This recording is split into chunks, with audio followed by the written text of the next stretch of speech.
계약법에서 제일 짜증나는 게 두 가지죠. 첫 번째는 말장난하는 문제, 두 번째는 판례 들먹거리는 문제. 그래서 이제 혼란스러운 여러분들을 위해서 제가 그냥 같이 한번 문제 풀어보는 시간을 한번 가져봤는데요.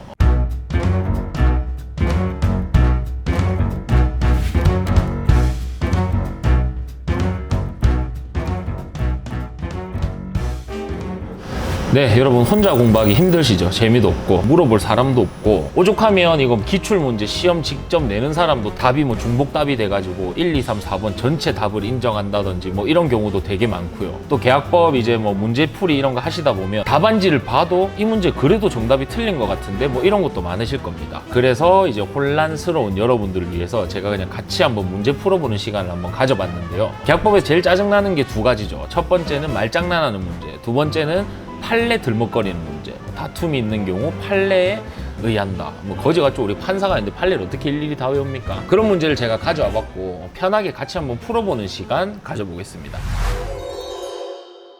첫 번째 문제입니다. 이거 말장난 문제예요. 이거 보시면 말장난 문제라고 제가 따로 적어놨죠. 같이 한번 풀어볼게요.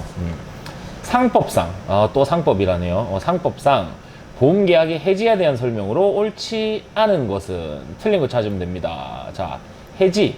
우리 해지하면 생각해야 될 게 뭐죠? 우리가 이거 문제라고 생각하지 말고 그냥 편하게 내가 보험계약자라고 생각을 해볼게요. 내가 보험 들고 싶어서 보험을 들었어. 근데 내가 뭐 형편이 안 좋아졌다던가 아니면 보험계약을 유지해야 될 필요성을 못 느끼겠습니다. 그래서 보험료를 그만 내고 싶어요. 그래서 안 넣다 보니까 계약이 날아갔어요. 이걸 뭐라 하죠? 보험계약 해지라고 합니다. 상법에는 뭐 표현이 힘들게 돼 있어요. 막 뭐 해지에 대한 효과가 어떻고 뭐 어떻고 보험계약 해지가 이런데 그냥 실상을 보면 이겁니다. 내가 그냥 보험계약 유지하다가 하기 싫어서 안 하든가 못해서 안 하든가. 그래서 지금 해지가 됐습니다. 자, 옳지 않은 거 찾아볼게요. 자기를 위한 보험계약 경우. 자, 자기를 위한 보험계약이라는 게 뭐냐? 이거 뭐 타인을 위한 계약, 뭐 타인의 계약 뭐 많죠 말이. 쉽게 그냥 생각해 볼게요. 자기를 위한 보험계약이니까 내가 내 보험 넣고 싶어서 내가 넣은 계약입니다. 이 됐죠? 이 경우 계약자는 보험사고 발생 전에는 언제든지 보험계약을 전부 해지할 수 있으며 일부 해지도 가능하다. 가능하죠. 내가 내 계약 날리겠다는데 누가 뭘 할 거예요. 가능합니다. 넘어가면 되고 맞죠. 이거는 맞는 거고. 두 번째, 계속보험료 지급 지체 시 계속보험료가 뭐죠? 자, 보험에는 두 가지 종류의 보험료가 있습니다.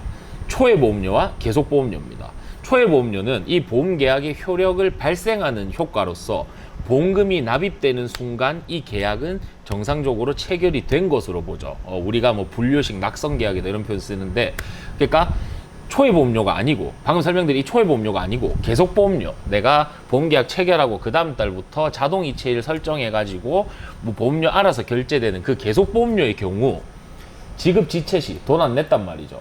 보험자 뭐죠? 보험회사죠. 계속보험료 안 된 경우 보험회사는 상당한 기간을 정하여 보험계약자에게 이행을 최고하고 최고가 뭡니까? 그냥 쉽게 말하면은 계속 연락한다는 거예요. 통보하고 돈 내세요, 돈 내세요, 돈 내세요. 이게 최고하고 그 기간 내에 보험료가 지급되지 아니한 때는 돈 내라고 계속 했는데도 내가 보험료를 안 냈다. 그러면 해당 보험계약을 해지할 수 있다. 당연하죠. 있죠. 보험회사가. 내가 보험을 들어주려면 보험료가 들어와야 되는데 보험료를 안 내고 계속 개긴다? 그럼 보험회사가 이거 왜 보험을 들어주나요? 필요가 없죠. 그래서 해지를 할 수가 있다. 여기서 알아야 될 거. 상당한 기간이란 게 있어요. 이게 보험계약이 1년 미만인 계약, 1년 이하인 계약은 7일, 1년 이상인 계약은 뭐 14일 이렇게 뭐 통보하는 그런 기간이 있습니다. 대부분 그냥 한 7일 이상 통보, 14일 이상 통보 이렇게 그냥 생각을 하시면 돼요. 자, 3번. 보험계약 체결 당시에 보험을 내가 가입하려고 할 때 보험계약자가 고의 또는 과실로 돈 내는 사람이 고의 또는 과실로 중요한 사항을 고지하지 않았다. 뭐 예를 들면은 내가 암이 있었는데 암 말 안 하고 암 걸렸다라고 말 안 하고 보험계약을 했다. 이렇게 하는 경우 보험회사는 그 사실을 안 날로부터 1개월, 뭐 체결한 날부터 3년, 1개월 3년 죽어라고 외웠을 겁니다. 1개월 3년, 1개월 3년. 그럼 맞네 하고 넘어가죠. 넘어가면 될까요 이게? 안 되니까 내가 물어본 거죠. 고의 또는 과실이 맞나요?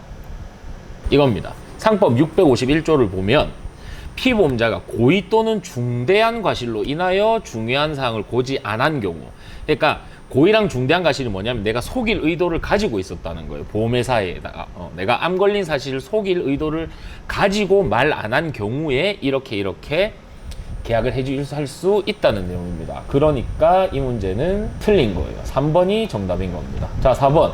보험자가 파산 선고를 한 때는 보험계약자는 계약을 해지할 수 있다. 이거 상법에 나옵니다. 공부 열심히 하면 나와요. 자, 문제 하나를 받고 이게 말장난 문제예요. 그러니까 이런 거 글자 토시 하나하나 체크하면서 풀어야 되다 보니까 조금 덜렁대고 주의력 없으신 분들은 이런 거 그냥 틀려버리는 거예요. 자, 그 다음에 판례 문제 하나 들고 올게요. 자, 판례 문제입니다. 상법상 보험약관의 교부 설명 의무에 대한 설명으로 옳지 않은 것은 약관 교부 설명 의무 위반했을 경우 그 효력에 대해서 옳지 않은 거 물어보는 겁니다. 단서가 달리죠. 다툼이 있는 경우 판례에 의함. 이것 때문에 판례를 알아라고 한 거예요. 자, 첫 번째 보겠습니다. 보험자, 그러니까 보험회사는 보험계약자, 보험 돈 내는 사람의 대리인에게 보험약관을 교부하거나 설명할 수 있다. 자, 뭐 법정 대리인 이런 표현은 아닌데 일반적으로 대리인이죠. 보험에서 대리인이란 게 뭘까요? 간단합니다. 내 자녀가 미성년자 혹은 뭐 내가 가입시키고 하는 이런 사람들이 뭐 금치산, 잔정치산자 이런 상태가 돼가지고 보험계약을 가입할 수 있는 요건이 성립이 된다 하면 보험계약 관련해서 대리인을 설정할 수가 있어요. 그 대리인에게 약관을 설명하는 거 괜찮겠죠? 왜냐면은 뭐 다른 사람한테 말을 할 수가 없으니까 대리인을 두는 거니까요. 그래서 1번은 맞는 거고, 자, 2번 보겠습니다. 약관의 규제에 관한 법률, 줄여서 약규법이라죠. 이 약규법이 규정하는 약관의 명시 설명 의무와 중복이 됩니까? 같은 겁니다. 보험약관 교부 설명 의무랑 약규법이 말하는 약관의 명시 설명 의무랑 중복 적용된다. 같은 말입니다. 넘어갈게요. 3번. 약관 조항 가운데 이미 법령에 의하여 정해진 것을 되풀이하거나 부연하는 정도의 이 어감 자체가 되게 별로죠. 불가한 이런 거. 느낌상 이거 틀린 걸 것 같잖아요. 자, 틀렸다라고 칩시다. 근데 이게 왜 틀렸는지 정확하게 알아야 되잖아. 느낌상 틀린 것 같다는 겐또잖아요. 이게 왜 틀렸는지 모르죠. 넘어갈게요. 4번을 볼게요. 보험청약서나 안내문의 송부만으로는 이런 거 들어가면 우리 또 주의해야 된다. 그 약관에 대한 보험자의 설명 의무를 이행하였다고 추인하기에는 부족하다. 누가 보험을 가입을 했어. 청약서나 안내문을 발급했어. 이거를 그 사람이 읽어야 될 거 아니에요. 맞죠?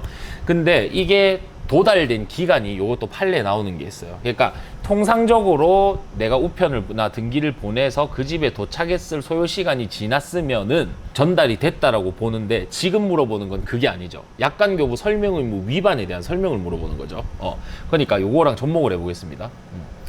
안내서나 청약서를 내가 일반적으로 줬다. 근데 송부만 했다고 그 사람이 약관 교부 설명 의무 위반을 안 했냐? 이렇게 볼 수가 있을까요? 이행했다라고 볼 수가 있을까요?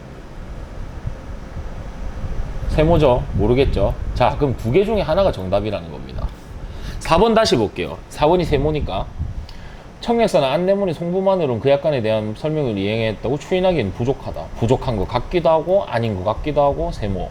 근데 3번은 딱 어감 자체가 별로야. 부연하는 정도에 불과한 사항 뭐 이런 게 막 들어가 버린단 말이야. 그럼 3, 4번 중에 찍어야 되죠. 자, 이 3번이 정답입니다. 대법원에 의하면 방금 말한 이거 법령에 의해 정해진 것을 되풀이하거나 부연하는 정도에 불과한 사항은 말 안 해도 된다라는 판례가 방금 보여드린 판례입니다. 그렇기 때문에 이게 옳지 않은 거예요. 자, 판례를 모르면은 맞출 수가 없다, 그죠? 뭐 앞에 내가 판례에 해당 안 되는 거 몇 개는 제외할 수는 있겠지만 방금처럼 두 개를 모르겠다 이래버리면 찍어야 된단 말이에요. 그러다 보니까 여러분이 수강하시는 인터넷 수강 강의 듣는 학원 같은 데서 판례 문제집을 따로 준다거나 아니면 판례 문제집을 손금사 같은 데서 구할 수가 있어요. 주로 나오는 거. 그래서 귀찮아도 이 판례들을 쫙 봐야 여러분들이 두 개 중에 하나 모르겠을 때 맞출 수가 있는 겁니다. 네, 오늘은 손해사정사 1차 시험 중에 과락 과목인 보험계약법 문제 같이 한번 풀어보는 시간을 가졌습니다. 뭐 이렇게 같이 풀어보면 간단한데 막상 시험장 가면 좀 혼동될 수가 있어요. 그래서 계약법 풀 때 두 가지만 우리 주의합시다. 첫 번째, 다툼이 있는 경우 판례에 따른다라고 적혀 있으면은 내가 아는 상식선을 벗어나더라도 판례에 그게 있으면 그게 정답이 될 거라는 그런 생각 하나 가지기. 두 번째는 말장난하는 문제. 고의 중과실에서 고의 과실로 바꿔버린다든가 막 이런 헛짓거리 하죠. 원래 우리나라 사람들 문제 내는 사람들 이런 거 되게 좋아하잖아요.